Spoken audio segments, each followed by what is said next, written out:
குஜராத் மாநில பீடங்கள்.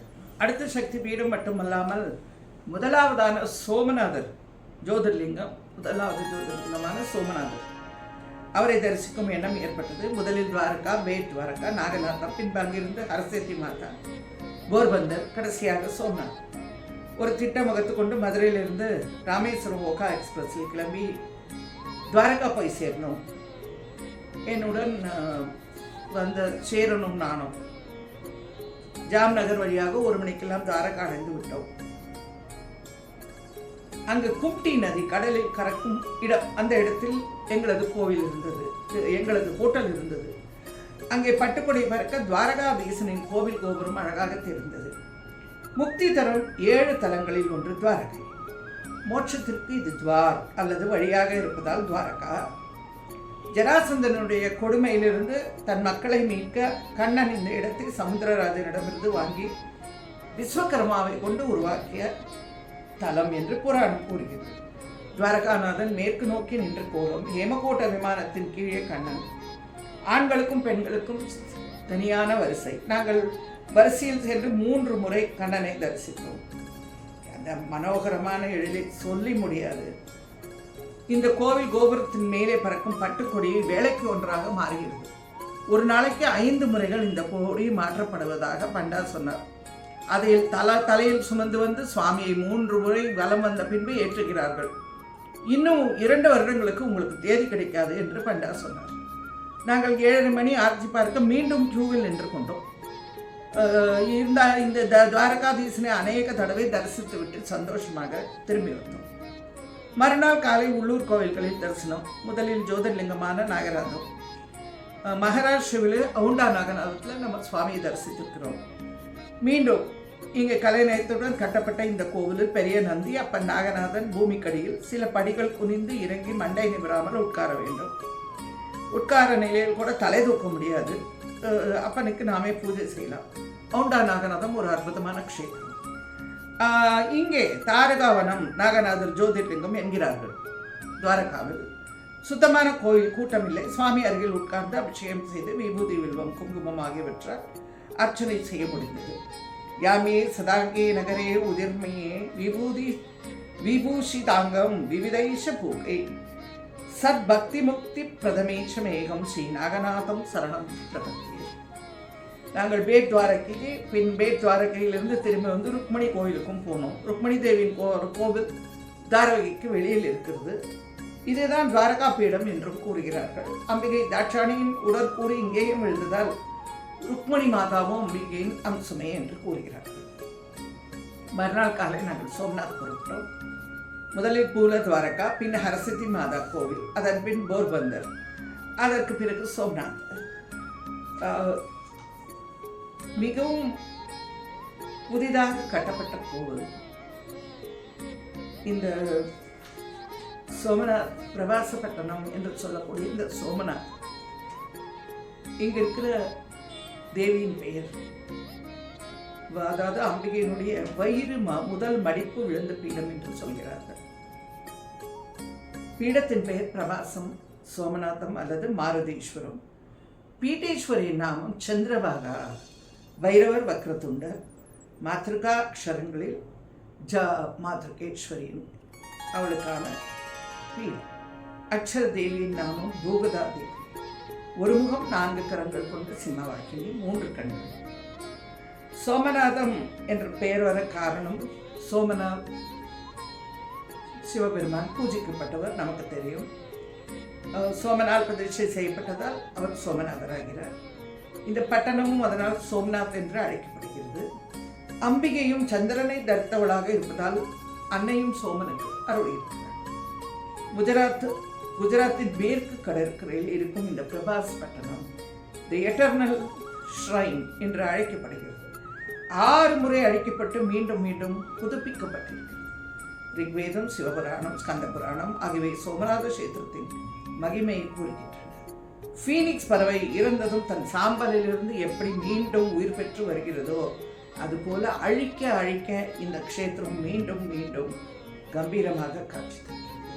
Like phoenix from the ashes. Dr. Radhakrishnan said, it's clear that Hinduism is a process, not a result. a growing tradition, not a fixed revelation. It never shut off by force wisdom anywhere, for there are no distinction of mine and thine in the kingdom of spirit.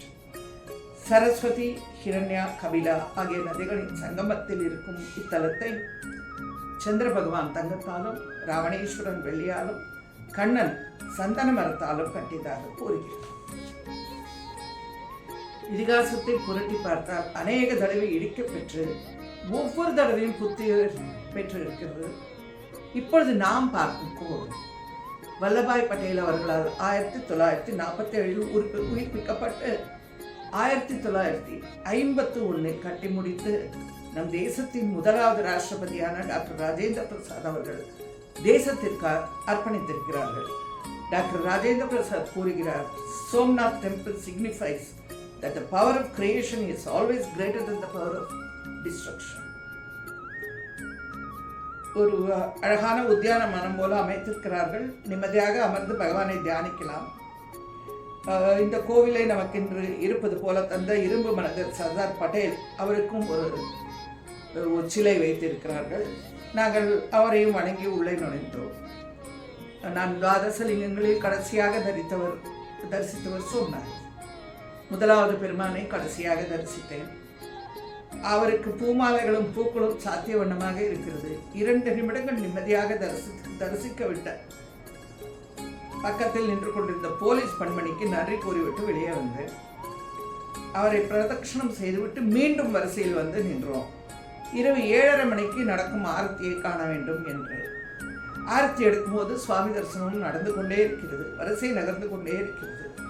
நிசப்தமானது கோவில். கடல் அலைகள் சப்தம் மட்டுமே கேட்டுக்கொண்டிருந்த நிலையில் திடீரென மத்தளமும் சங்கமும் துந்துபியும் ஜால்ராக்களும் நாதம் எழுப்ப ஐயன் சோமநாதனுக்கு ஆரத்தி 5 அடுக்கு 7 அடுக்கு 9 அடுக்கு என்ற ஆரத்தி எடுக்க எடுக்க இதுதான் கைலாயமோ என்று தோன்றிய ஆரம்பித்தது. என்ன, அப்பனின் பானம் தங்க கவசம் சாத்திய ஆவுடியில் மேலே பெரிய தங்க குடை, அதற்கு கீழே தங்க தாரா பாத்திரம், எல்லாவற்றிலும் ஆரத்தி பட்டு ஜெகத் ஜோதியாக தெரிந்தது. சுவாமிக்கு ஆரத்தி எடுத்த பண்டிட்ஜி கரை தெரியாத நீல சாகரத்திற்கும் ஆரத்தி எடுத்தார்.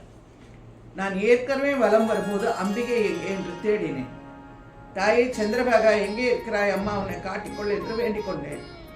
இந்த ஆரத்தியில் என்னை தள்ளும்போது நான் நின்று கொண்டிருந்த தூணை பிடித்து கொண்டேன். ஆகா, அந்த தூணில் நான் கண்டது அர்த்தநாரீஸ்வரர்.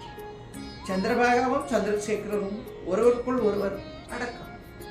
சந்திரபாகா சந்திரனை தன்னுடைய பாகமாக இடது பாகத்தில் அணிந்திருப்பவள் அல்லவா. சந்திரனின் ஒரு பாகம் அம்மையின் சிறுசிலும் உண்டு. சோமநாதரின் துணை சந்திரபாகா, சோமேஸ்வரின் அர்த்தநாரி சோமேஸ்வரி. இந்த தேவியை எங்கெல்லாம் தேடினோம். இவள் சுவாமிக்குள்ளேயே இருக்கிறாள். நாதாந்த ரூபமே வேதாந்த மோனமே, நான் எனும் மகந்தை தீர்த்தன் என்று வேண்டிக் கொண்டேன்.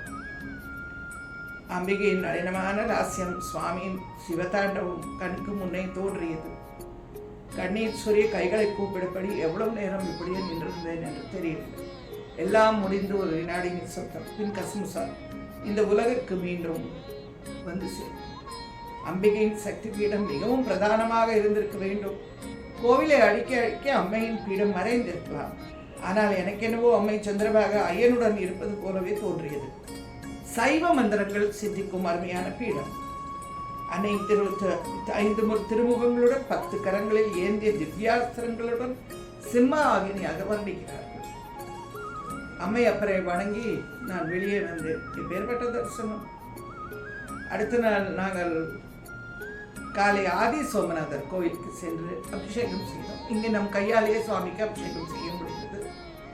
எத்திர கங்கா ச யமுனா ச எத்திர பிராச்சி சரஸ்வதி தத்ர சோமேஸ்வரோ தேவகா தத்ர மாம் அமிர்தம் கிருதி என்று சோமேஸ்வரரை பற்றி ரிக்வேதம் கூறி சோமநாதரின் தரிசனத்தை கங்கை யமுனை கிழக்கு திசையில் சரஸ்வதி ஆகியவற்றுடன் செய்யும் தரிசனத்திற்கு ஒப்பிடப்பட்டது. சௌராஷ்டிரதேயே விசாதேய தீரமயே ஜோதிர்மயம் சந்திர கலாவதம் பக்தி பிரதானாய கிருபாவதிர்நாம் தம் சோமநாதம் சரணம் பிரபத்தியே.